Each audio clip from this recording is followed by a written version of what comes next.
The propagation of the Toronto equipment is substantially larger than we experience with any other manufacturer. So we're just fundamentally able to get a whole lot more coverage from a single tower deployment with Toronto than any of our other options. So it makes things go faster when you're really looking to grow your service area.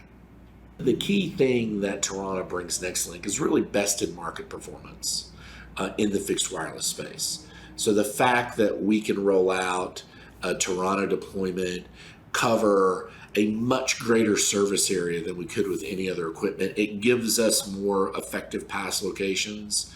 And then on top of that, you've also got best in market speed and performance. So you've sort of got the best of both worlds when it comes to coverage and speed possibilities. You know, there's a lot of discussion around fiber versus fixed wireless, and we do both. We're a believer in both. But I would sit there and say there's a place for both. There are some places where just based on density, fiber is the better answer, and there are other places that based on lack of density, that honestly fixed wireless is the answer. We're a fan of both. We did some testing about 9.5 miles away from a Toronto BN on a 9 line of sight situation in Iowa, and we're able to pull 460 megabits down and 60 megabits per second up. That is something that's previously been unheard of. Toronto has really differentiated itself by using some of its noise canceling techniques compared to some of the other competition that's in the marketplace. And albeit we use a lot of that competition and it does have a use case, but the non-line of sight characteristics, the near line of sight characteristics, as well as being able to leverage multipath in a way that we haven't done before, has enabled us to increase coverage and capacity in areas that previously were challenging. We went out a little over a mile, shooting through 100 meters of pine trees, and we were able to get 180 megabits per second down with 79 megabits per second up.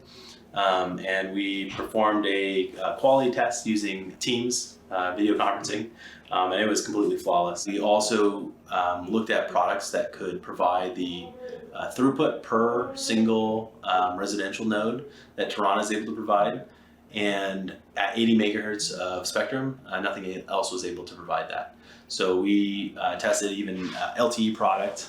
As you scaled the LTE product, the spectral efficiency just began to drop off, whereas Toronto, operating on a full 80 megahertz of spectrum, capped its efficiency at scale.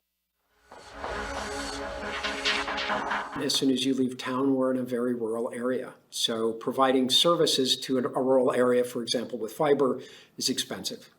The second thing that we have is it's very hilly, and we have lots of trees. In fact, the western half of the county is industrial forest land. And with that level of trees, doing things like traditional fixed wireless is also tough. We came out with an RFP for our ISP providers, evaluated them. The evaluation, all things being equal, really came down to price point. Who is going to provide the most services to the most customers for the cheapest cost? Alerica was using Toronto Services, was one of those successful respondents, and we've started that service. Pretty excited about the idea that our fixed wireless service could begin to address or meet the requirements the feds have of 100 down, 25 up. We also want to make sure that the money's well spent. The cost for the areas that we identified were relatively close to town, ranged in service from thousands of dollars to tens of thousands of dollars per customer with fiber, which is a pretty high cost, but if nothing is available, and the Alerica proposal using Toronto was far less than that. Before trying this Toronto product out, I was getting anywhere between 60 and 100 megabits download speed. I'm now getting about 490. Just having the extra download speed is great. We're able to stream on multiple 4K TVs now. My kid's able to download his games way faster than he was in the past.